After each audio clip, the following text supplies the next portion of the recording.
शफीअना व शिफा सुदूरिना कुर्वतना व कुर्वत अयूनिना मतलूबना मसहूबना मौजूदना मक़सूदना आलाना मौलाना मुहम्मदन अब्दुहु व रसूलुहु अम्मा बाद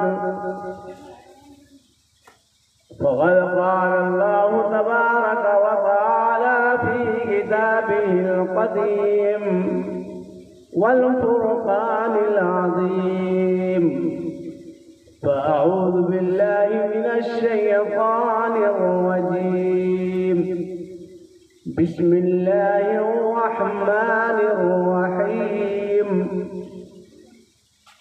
वलनुज़ीक़न्नहुम मिनल अज़ाबिल अदना दूनल अज़ाबिल अकबर लअल्लहुम यरजिऊन। सदक़ल्लाहुल अलियुल अज़ीम व बल्लग़ना रसूलुहुन नबियुल अमीनुल मुबीनुल मतीनुल करीम व नहनु अला ज़ालिका लमिनश शाहिदीन व शाकिरीन वल्हम्दुलिल्लाहि रब्बिल आलमीन। जुल्म का खात्मा हो गया है, सिसकियां मुस्कुराने लगी है। हो गया बेटा, मोबाइल का काम खत्म। ऐसी ही कोरोना नहीं आया, यही सब वजह से कोरोना आया है। इधर तकलीफ हो, इधर मोबाइल चलाओगे तो कोरोना नहीं आएगा तो क्या आएगा? ऐसे नहीं है। कोरोना जो आया ना, अभी कोरोना आया है। अगर मुसलमान नहीं सुधरा ना तो अब कोरोना का अब्बा आने वाला है। अब खुदा की कसम, मैं नहीं कह रहा हूं, ये कुरान कह रहा है। मैं रब्बे काबा की कसम खा के कह रहा हूं कि मैं नहीं कह रहा हूं, ये कुरान कह रहा है। अभी मैंने जिस आयत की तिलावत की कि वलनुज़ीक़न्नहुम मिनल अज़ाबिल अदना दूनल अज़ाबिल अकबर लअल्लहुम यरजिऊन। अल्लाह फरमाता है कि हम बड़े आज़ाब को भेजने से पहले छोटा छोटा आज़ाब भेजते हैं। आपने कोरोना को क्या समझा? ये अज़ाब है, अज़ाब है, इसको मजाक न समझे। बहुत सब तेजी से आप सुपर पावर होने का दावा करने लगा। अमेरिका कह रहा था कि हम सुपर पावर है, कोरोना ने कहा रुको बेटा आते हैं। तुम सुपर पावर है। रूस कह रहा था हम सुपर पावर है, कोरोना ने कहा तुम्हारे पास भी आते हैं। और चीन कम वक्ती का माना इतना बड़ा हरामखोर किसी का है कि मोबाइल भेजा, डुप्लीकेट भेजिए, बल्ब भेजा, डुप्लीकेट भेजा, ये मजदूर कोरोना ही इंडिया में ओरिजिनल भेजा, प्रक्रिया सब डुप्लीकेट भेजा। ये भी दावा कर रहा था चाक पे एटम बम क्या बना लिया, सब कहने लगा हम सुपर पावर है। कोरोना आया ना, बोलो भाई आया कि नहीं आया? अब कोरोना ने आकर के ये बता दिया, खबरदार याद रखना, अल्लाह के अलावा दुनिया में कोई सुपर पावर नहीं है, कोई सुपर पावर नहीं है। ये तो अमेरिका का ट्रम्प, इसको तो हम शुरू से खिसका हुआ था। जानते हैं नवंबर में 3 बड़ी कामयाबी मिली है। 3 बड़ी कामयाबी। नंबर 1 ट्रंप की हार। नंबर 2 गया बिहार। वाह वाह वाह। कल गया जो चाय की दुकान खुली हुई थी कल बंद हो जाएगी बिहार में। ट्रंप की हार, गया बिहार। और तीसरा अर्नब की रफ्तार। पूछता है भारत, क्या इसी को कहते हैं 3 तलाक? ट्रंप को 1 तलाक, गया उनको भी 2 तलाक। आई जो फुराता था चश्मा लगा करके, चश्मा ली अर्नब, इसको तो 3 तलाक दे दिया उदय बहुत अच्छा। और ये बेहुदा इस लायक भी नहीं है कि इसको हलाला करके दोबारा टीवी में लाया जाए।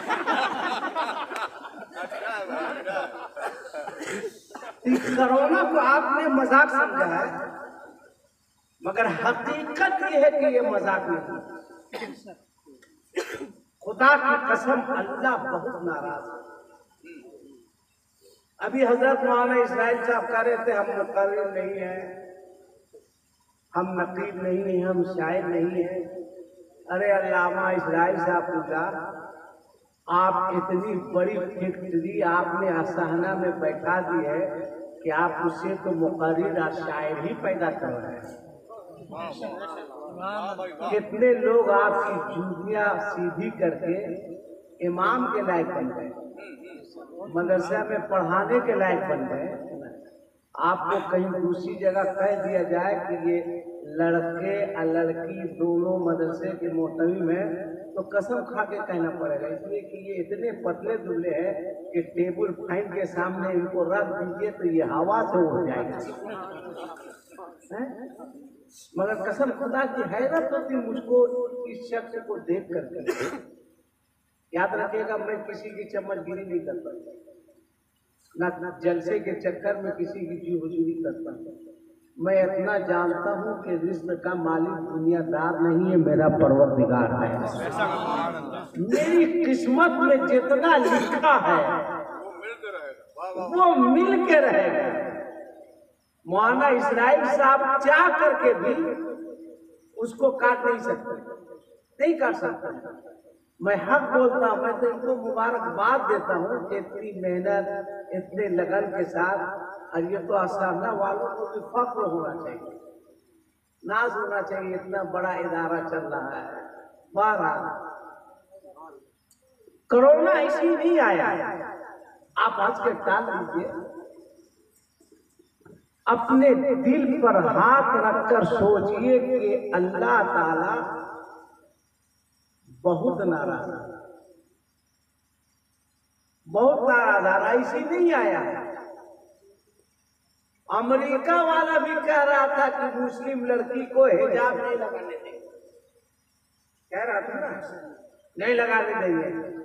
फ्रांस से भी कह रहा था नहीं लगाने देंगे, चाइना भी कह रहा था नहीं लगाने देंगे, मुस्लिम लड़की हिजाब नहीं लगा सकती है। कोरोना का रुको बेटा आ रहा है, लड़कियों को तो छोड़ो, तुमको लगाना पड़ेगा। नहीं देखिए, अमेरिका वाला ऐसे लगाए हुआ है, और N95 मास्क तो आज तक हम नहीं लगाते। N95 उसको लगा लीजिए, एकदम उसके तरह लगता है, इसके तरह लगता है, ये हमें पता है, मगर एकदम उसके तरह लगता है। आप यकीन जानिए, आदमी हमको ला के दिया था, बहुत महंगा मास्क, जब हम उसको देखे, हम बोले तुम लगा, जब लगाए तो देखे उसके तरह लग रहा था। मैंने कहा ऐसा करो कि कुछ पैसा ले लो, इसको किसी को दे दो, ये हमसे कयामत तक नहीं हो सकेगा। हम माल बांध देंगे, सीधे सीधे बांध लेंगे, मगर वो वाला कभी नहीं बांधेंगे। सोच समझ के अमेरिका वाला निकाला है, क्योंकि पूरा अमेरिका उसी लायक है, तो निकालेगा किस लायक? जुल्म हो रहा था, जुल्म हो रहा था, ज्यादती हो रही थी, कभी हिजाब पर पाबंदी, एक कोरोना आया। आप देखिए ना भाई, अमेरिका में जब कोरोना आया था, बड़ा बड़ा बैनर लगा हुआ था, बड़ा बड़ा जगह जगह इंग्लिश में लिखा हुआ था कि मुसलमानों नमाज की पाबंदी कर। अब पैगंबर इस्लाम ने जिस तरह रहने के लिए कहा है उस तरह से रहो। एक कोरोना जो है पूरा चरमरा के रख दिया। ये अल्लाह ताला का अजाब है। अल्लाह फरमाता है कि हम बड़े अजाब को भेजने से पहले छोटा छोटा अजाब भेजते। क्यों? लअल्लहुम यरजिऊन, ताकि तुम अल्लाह की जानिब फिर जाओ। कितना अल्लाह नाराज है, आपने कभी सोचा? मस्जिद के दरवाजे आपके लिए बंद कर दिए, खाने काबा का तवाफ बंद कर दिया गया, मस्जिद नबी में जाने की इजाजत नहीं दी गई। कितना नाराज है? नहीं नाराज होगा? गाना के तर्ज पर नाच सुनना चाहोगे तो कोरोना नहीं आएगा तो क्या आएगा?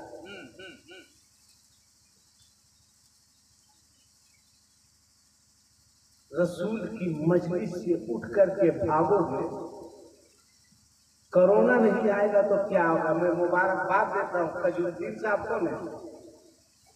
इनका नाम है जो इलाज करा रहे, कहाँ है?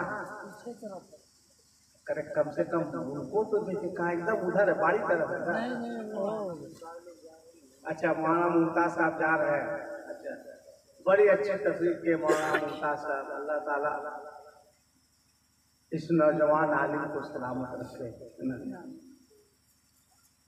अल्लाह ताला बहुत नाराज है, बहुत नाराज है।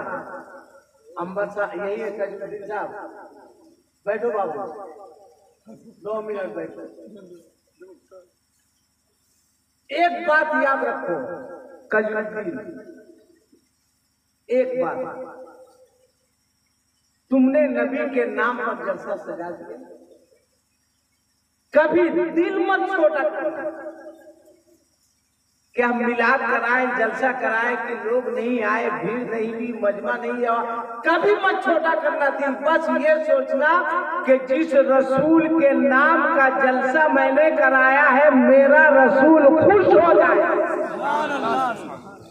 मेरा प्रोग्राम रब की बारगाह में, रसूलुल्लाह की बारगाह में मकबूल हो जाए। दुनिया आए ना आए कोई फर्क नहीं पड़ता, इसलिए कि रसूलुल्लाह की बारगाह में दल नहीं देखा जाता है, मांगने वाले का दिल देखा जाता है। कभी हौसला मत तोड़ो, जज़ा देने वाला परवरदिगार है। आप सुनो, कश्मीर हजरत अबू बकर सिद्दीक रज़ी अल्लाह ताला अन्हु इरशाद फरमाते हैं, गौर से सुनना कश्मीर। हजरत अबू बकर सिद्दीक रज़ी अल्लाह ताला अन्हु इरशाद फरमाते हैं, जो मिलादे रसूल पर 1 दिरहम खर्च करेगा, कल वो जन्नत में मेरे साथ रहेगा। अल्लाह अकबर। अबू बकर सिद्दीक फरमाते हैं, 1 दिन हम खर्च करेगा, कल वो जन्नत में मेरे साथ रहेगा। हौसला तोड़ो नहीं। अल्लाह के रसूल की बारगाह में सुनो, हज करने के लिए लोग जाते हैं, फैज़ साहब भी गए, मौलाना इस्राइल साहब भी गए। बहुत अच्छा जुमला कहा कि वो आंखें कुंवारी है जिसने सरकार का रोजा नहीं देखा। और मैं तो कहता हूं, मैं कहता हूं कि मैं भूखा नहीं मर सकता हूं। ये मैं कह रहा हूं, आप कहिएगा इतना बड़ा दावा। मैं अपनी माँ को आगे साल मुहर्रम के अखीर में, सफर के शुरू में उम्रा के लिए ले गया था। मेरी अम्मी चल नहीं पाती क्योंकि ये अजमत वालदैन कॉन्फ्रेंस है। मैं था अब मेरे साथ मुस्तकिल मुसीबत बीवी को कहते हैं। वो तो मुस्तकिल मुसीबत है। जहाँ आपने कहा बिस्मिल्लाह कबूल किया, समझिए मुस्तकिल मुसीबत, तो मैं उसको मुस्तकिल मुसीबत इशार कर मैं जाता हूँ, नहीं रहती है तो उसके बच्चों से पूछता हूँ कि मुस्तकिल मुसीबत किधर है।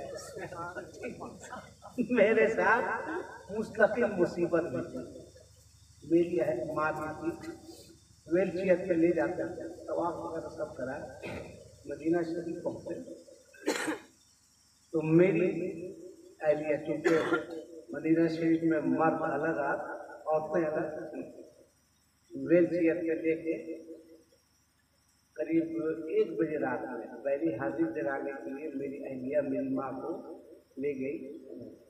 हम तो ले गए वहाँ से हम तक, उसका ले गई मेरी अम्मी को। अम्मी ने, मेरी माँ ने जब सरकार का ऊपर पहली बार देखा तो मेरी माँ की आंख में आंसू आ गए और एक लफ्ज उसने कहा था मेरी अहलिया को कि जा बहू, ये मेरी दुआ है कि तुम्हारी रोटी पर से कभी नमक की कमी नहीं। ये जुमला कहा था मेरी माँ ने सरकार के शहर में। उस दिन से मेरा यकीन कहता है कि मैं कभी भूखा मर ही नहीं, कभी भूखा नहीं मर सकता हूँ, इसलिए कि मुझको मेरी माँ ने दुआ दी। आज तुमने अपनी माँ को क्या समझा? तुम मजाक समझ रहे हो। पीर साहबाना वो चुम्मा चाटी का बाजार चलता है, आता है कायदे से मारेगा आवाज, ऐसे लगेगा कि शहर चाहता है। इसमें भी तसल्ली नहीं होगी तो दाएं हाथ सटाएगा, जैसे लगेगा इसका मोतिया बिल ठीक हो जाएगा। दूसरा सटाएगा जैसे लगेगा कि एकदम बीना हो जाएगा, और जल्दी में रहेगा तो सलाख से मार देगा। ये भी हम देखे। पीर साहब का क्या, इधर सलाख से मारा और 10 दूसरा मुरीद पड़ाक से क्लियर कर दिया।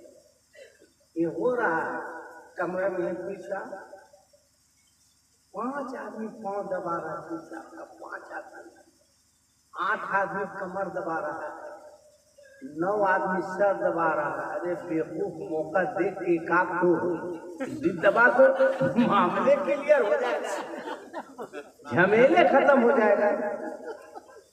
हम नहीं कहते कि इससे इख्तलाफ नहीं करते कि आप फिर से आपका मत दबाइए।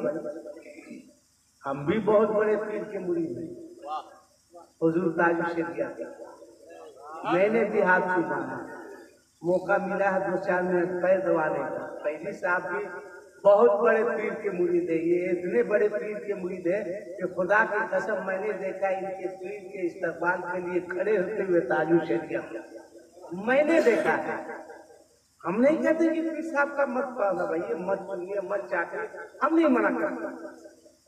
मगर एक बात बताइए कि 9 महीना पेट में आपको पीर साहब रखे कि आपके माँ रखे? बोलो ना भाई, कौन रखे? पीर साहब रखे या माँ रखी? माँ रखी।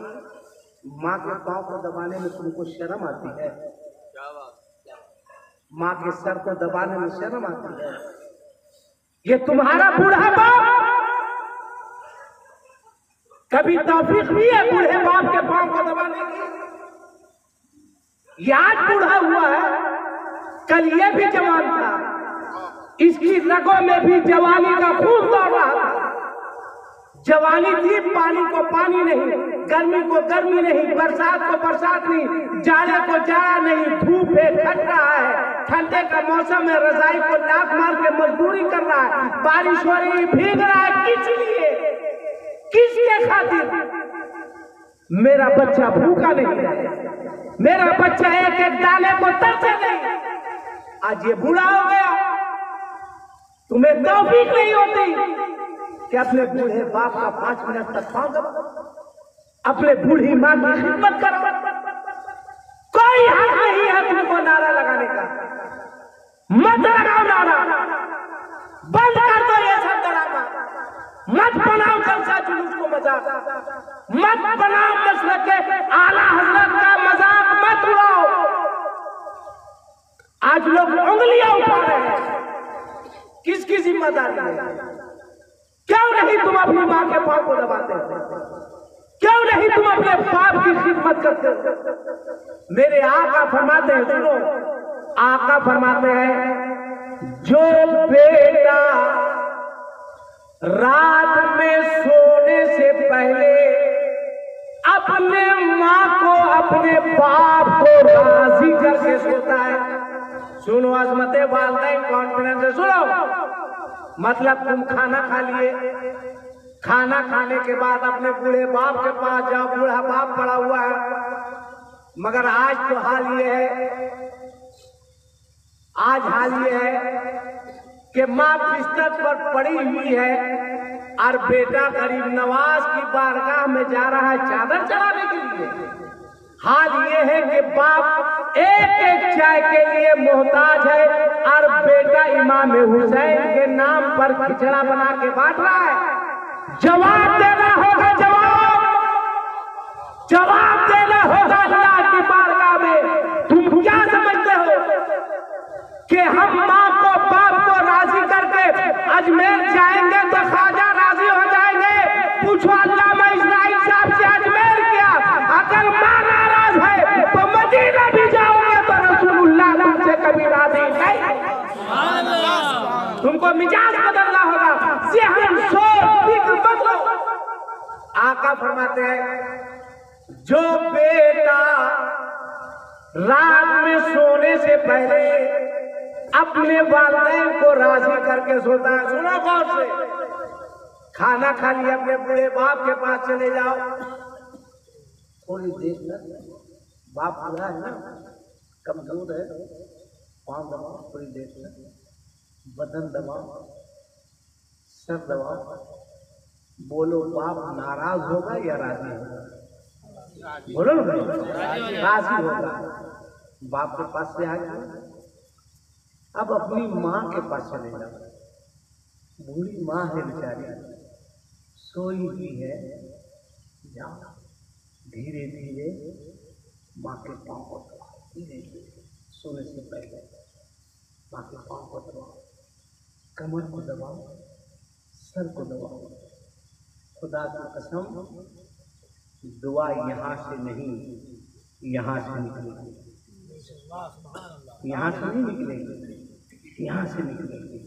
तो माँ खुश होगी या नाराज होगी? बोलो भाई, खुश होगी। अब सुनो, सुनो, मेरे आका करीम अलैहिस्सलातो व तस्लीम इरशाद फरमाते हैं कि जो बेटा रात में सोने से पहले अपने वालिदैन को राजी करके सोता है, अल्लाह ताला उस बेटे को रात भर तवाफ़े काबा का सवाब अता फरमाता है।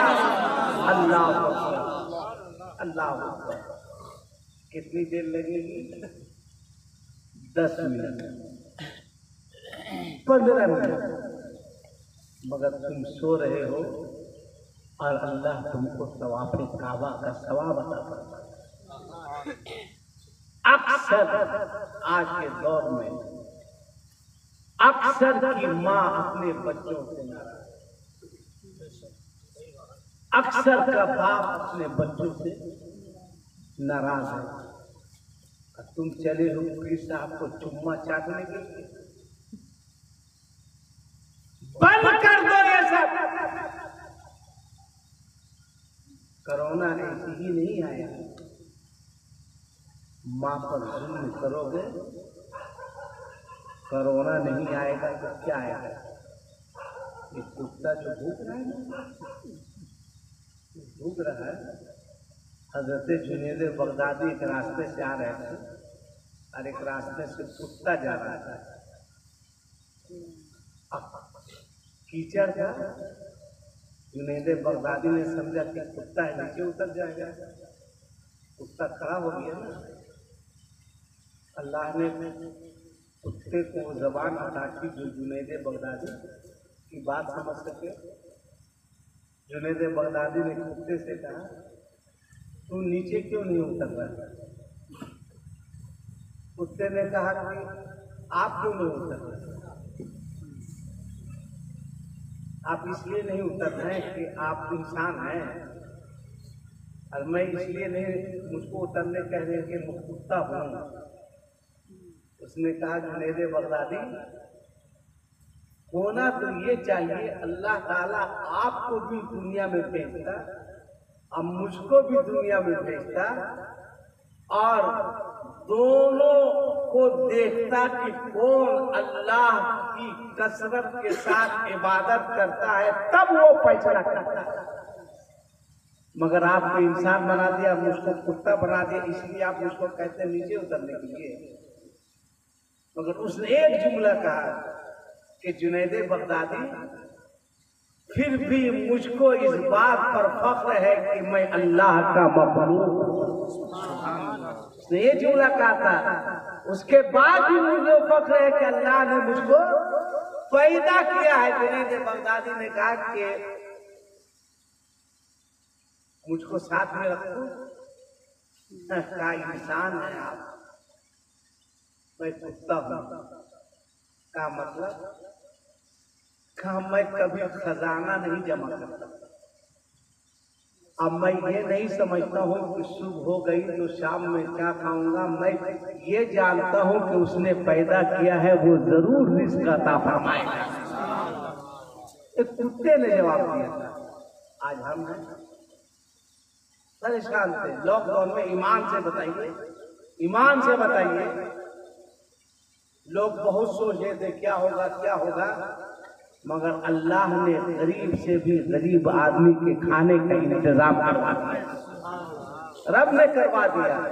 और जो पैसे वाले थे शहरों में, मैंने देखा इस बार तो भाई साहब दिल खोल के वो लोग बांटा, दिल खोल के बांटा है।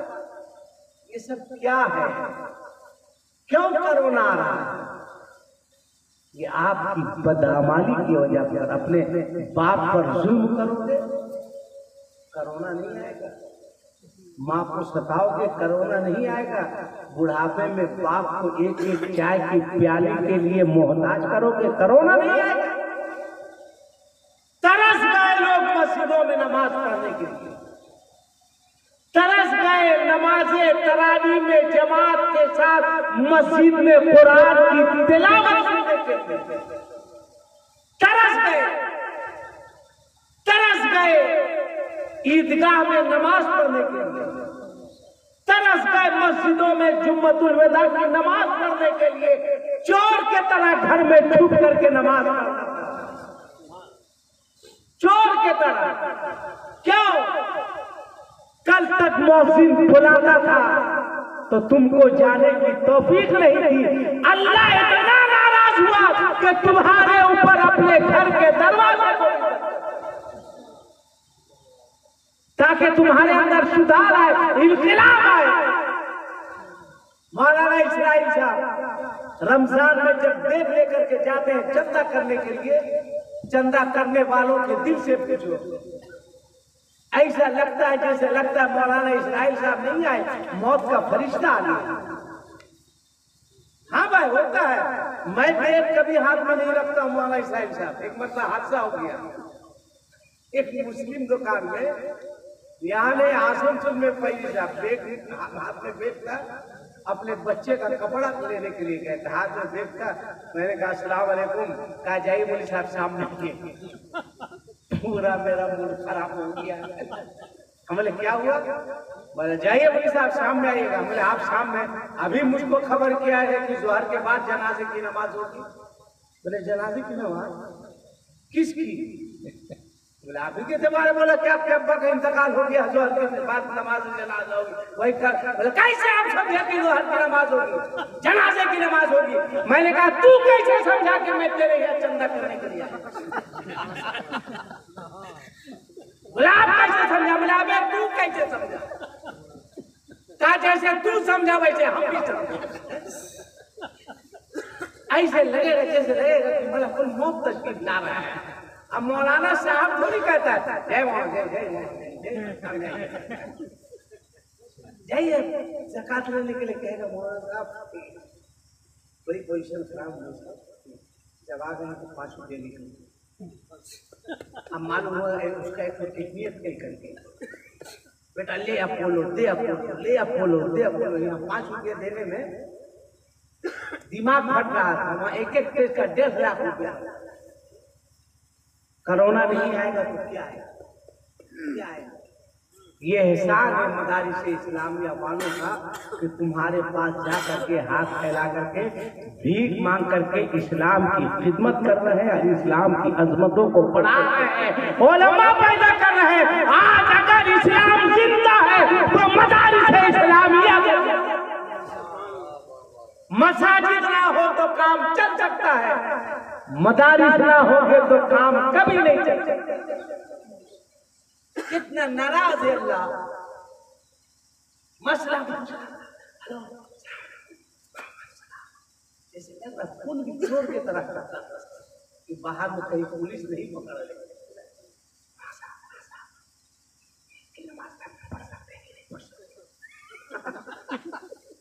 ये धीरे धीरे हमने जोर से बोला नहीं।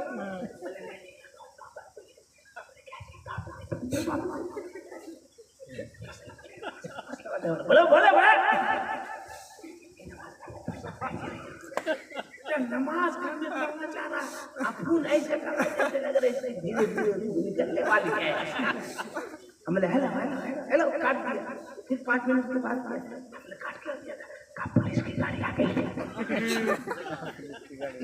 ये हाल है रे भाई, पुलिस से इतना डर, अल्लाह से एकदम नहीं है।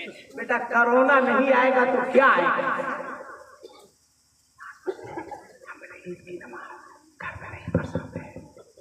कैसे नहीं पढ़ सकते? बेटा ईद की नमाज वाजिब है, यहाँ फार्ज की तो फिक्रे नहीं थी। यहाँ नया नया कपड़ा पहनने की फिक्र। इस साल कोई हंगामा हुआ ईद में चांद का? एक को बेटा फोन नहीं किया चांद हुआ। हम सही बता रहे, वरना मगरिब की सुन्नत पढ़ते थे। हेलो हेलो अस्सलाम, क्या हुआ जी? चांद नजर आया? जैसे लग रहा कि उसका अब्बा हमको गुलाम बनाए हुआ है। आज इस बार इंतजार में थे, ईशा की नमाज पढ़ लिए, एक कोट नहीं पूछा चांद मांग ले। बेटा नमाज इतनी पढ़ नहीं, नया कपड़ा पहनना ही नहीं यार। वहाँ जो एक रोजा नहीं रखता था वही बेटा ज्यादा चुमचुमाता था। क्या माना, क्या पोजीशन है? आज चांद से पहले माशाल्लाह साहब गड़बड़ाइएगा नहीं। चाय पी रहे थे, चाय पी रहे थे। 28 रमजान आप 3 आदमी चाय पी रहा था, महान बर्बाद करके रख दिया। हमरे तरफ देखी वाला बोलता था, हम कितना बर्दाश्त करेंगे भाई।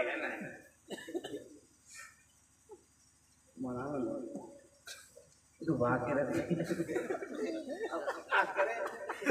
चाय पी रहे थे, हमने किसको डुबाए रे भाई?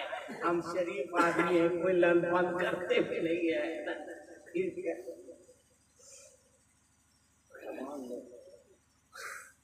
ईद भी गड़बड़ा देगा, अब भी नहीं हुआ है। एक दिन पहले से बांस कर रहा है, ठीक है? अस्सलाम वालेकुम। कहा हाँ वालेकुम सलाम। हमने क्या हुआ, क्या तुम बोल रहे हो? कह रहे आप लोग मौलाना हैं, आप लोग क्या समझ लिए? बोले अच्छा आप लोग मौलाना हैं, आप लोग क्या समझिएगा? हम बोले बेवकूफ, ये मौलाना लोग अगर तुम्हारे अब्बा को नहीं समझाए होते, क्या आपने कबूल किया तो तुम खुद समझने के लायक है। अब्बा से पूछ किया आपने कबूल किया, कौन समझाया? उसी का तू नतीजा है ना। आज कह रहा मौलाना लोग क्या समझेंगे? जो अपने बाप के इंतकाल के बाद उसको नहला नहीं सकता है, उसको कफना नहीं सकता है, उसके जनाजे की नमाज नहीं पढ़ा सकता है, उसको भी देखिए कि मौलाना लोग को गाली दे रहा है, मौलाना लोग को बुरा भला कह रहा है। बेहया हम तो अपने उलमा से कहते हैं इस्लाम में हाथ जोड़ना गुनाह है, मगर हाथ जोड़कर आप लोगों से कहेंगे, जो लॉकडाउन में मैंने देखा, खुदा की कसम, बहुत सारे लोगों ने बहुत सारे इमामों पर जुल्म किया है, तनख्वाह बंद, खाना बंद। मैं कहता हूं क्या जरूरी है आलिम होने के बाद आप इमामत कीजिए? क्या जरूरी है आलिम होने के बाद आप मदरसा में पढ़ाइए?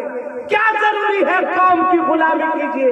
अरे हो सके तो दर्जी का काम कीजिए, कपड़ा सी करके अपने बच्चों की परवरिश कीजिए, घड़ी बनाकर, मोबाइल बनाकर, कोई काम सीख करके। और इस लॉकडाउन ने ये साबित कर दिया है कि ये कौम इमाम को इमाम नहीं समझती, अपने बाप का गुलाम। आपको भी ज़हन बदलना होगा। मैंने देखा बड़े मदरसे के मोहतरम को सर पर टोकरी उठाए हुए रामगढ़ में सब्जी बेचते हैं। खुशी से आंख में आंसू आ गए। मैंने कहा हजरत ये काम आपको बहुत पहले करना चाहिए, जो काम आज कर रहे हैं। इमाम पर जुल्म करोगे तो कोरोना नहीं आएगा तो क्या आएगा? ज़कात की रकम नहीं निकालोगे तो कोरोना नहीं आएगा तो क्या आएगा? ज़हन बदलो, अल्लाह को याद करो।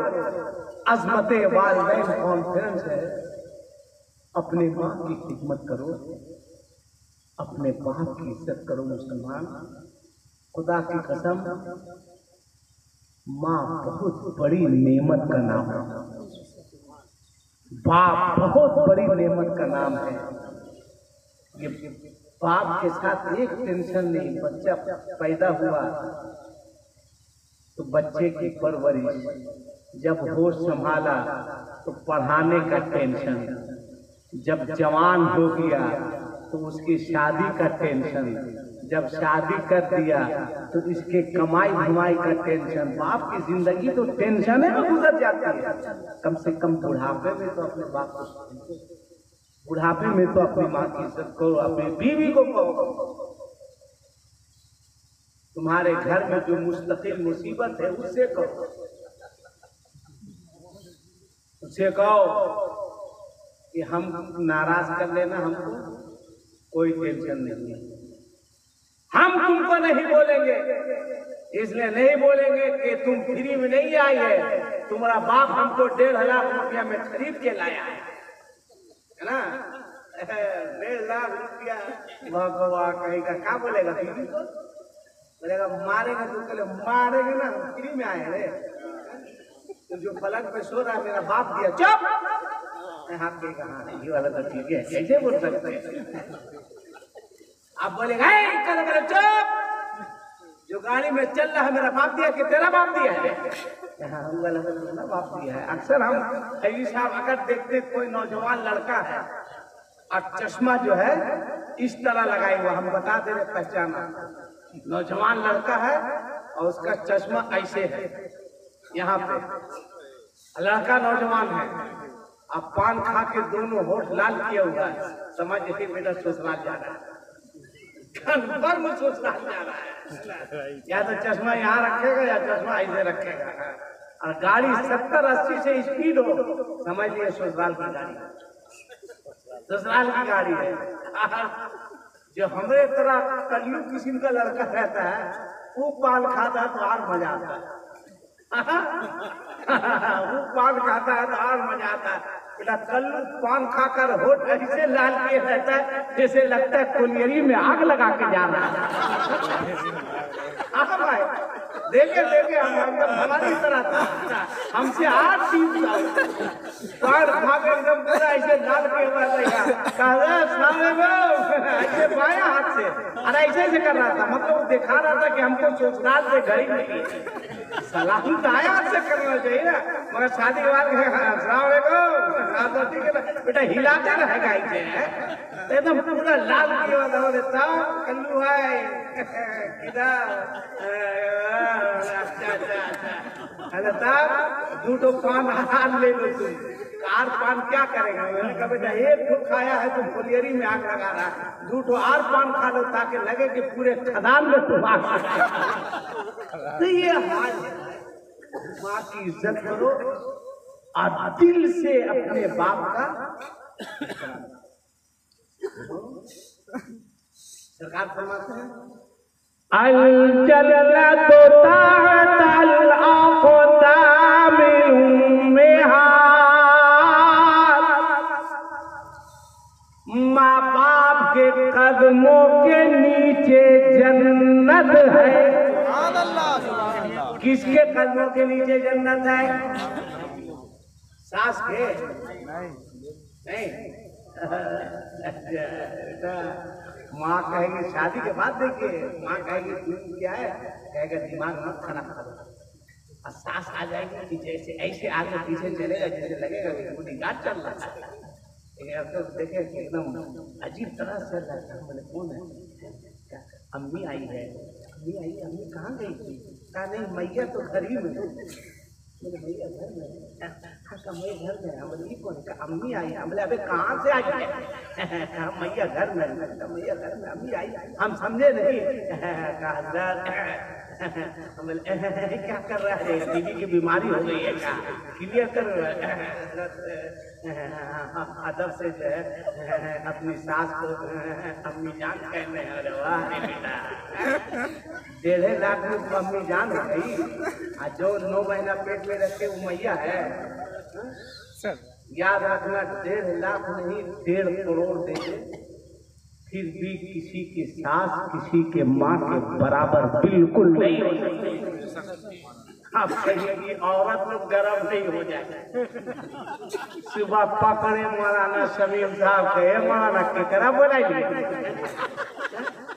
जब हमारे मई के खिलाफ बोल के चल गए लोग। सास का भी ख्याल चला दीजिए है ना। हाँ ऐसा नहीं बाप रे बाप, उन लोग की माँ का ख्याल नहीं कीजिएगा तो कयामत जीना तो वो कर देंगे आपका। अब मान इस्राइल से आपको बोलेगी सब आपको बोलाना, गिरिडी वाला बोलाना नहीं हम बोल दिए तुम अम्मा के बारे में। तुम अम्मा लोग को भी ध्यान देगा मगर धीरे धीरे ध्यान देगा। हाँ लोग काहे ना ध्यान देगा, जरूर ध्यान देगा मगर शर्त है कि पहले तुम अपने शौहर की अम्मा पर ध्यान दो। पहले तुम इसकी अम्मा पर ध्यान दो, उसके बाद ये तुम्हारे अम्मा पर ध्यान दो। मेरी माओ, मेरी बहनों, मेरी बेटियों, तुम भी सुन रही हो। सास बहू में 36 का नहीं 37, 38 का चल रहा है। एकदम नहीं पड़ता है, एकदम नहीं पड़ता है। क्यों नहीं पड़ता है? क्यों नहीं पड़ता है?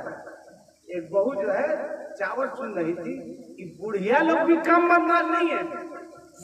सास के बहू के पीछे हाथ धो के नहीं, इन लोग नहा धो के पड़ जाते हैं। तो कभी कभी बहू भी हाथ धो के पड़ जाती है। चावल सुन रही थी उधर से उसकी सास आई कि बहू अल्लाह ने 2 आंख दी है, कंकड़ पत्थर तुमको नजर नहीं आता है? बहू के इतना डांट क्यों रहे हैं? का 2 आंख अल्लाह ने 2 आंखें दी, ठीक से कंकड़ पत्थर से। बोले क्यों? कल हम खाना खा रहे थे ना बहू, 2 कंकर आ गया था मुंह में। बहू ने कहा कि अल्लाह ने 24 दांत दिया है, आपको 2 चिबा नहीं सकते थे। तो जैसा करोगी वैसा जवाब। कभी किसी घर में इख्तिलाफ नहीं होगा, नहीं होगा। हर सास को चाहिए कि वो अपनी बहू को बहू नहीं समझे बल्कि बेटी समझा।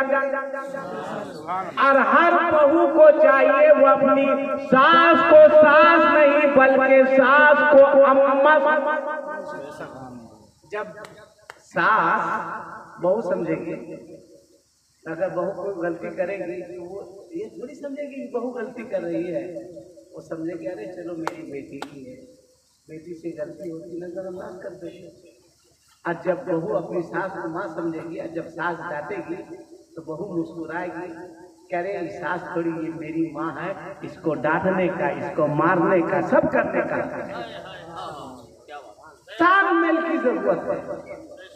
आप भी अपने घर में बहू लाए तो ये नहीं समझे कि हम बहू लाए, ये समझिए कि हम बेटी लाए। बेटी ये बहू नहीं है, जो हैसियत बेटी की है वही हैसियत बहू की भी है। इस तरह से जब तालमेल में रहिएगा तो इंशाअल्लाह ताला मुआशरे में कभी कोई इख्तिलाफ, कोई बदमज़गी नहीं पैदा होगी। अस्तग़फिरुल्लाह रब्बी मिन कुल्लि ज़ंबिन व अतूबु इलैहि, अशहदु अल्ला इलाहा इल्लल्लाह वहदहु ला शरीका लहु व अशहदु अन्ना मुहम्मदन अब्दुहु व रसूलुहु व मा अलैना इल्लल बलाग व आखिरु दावाहुम अल्हम्दुलिल्लाहि रब्बिल आलमीन। अस्सलामु अलैकुम व रहमतुल्लाहि व बरकातुहू।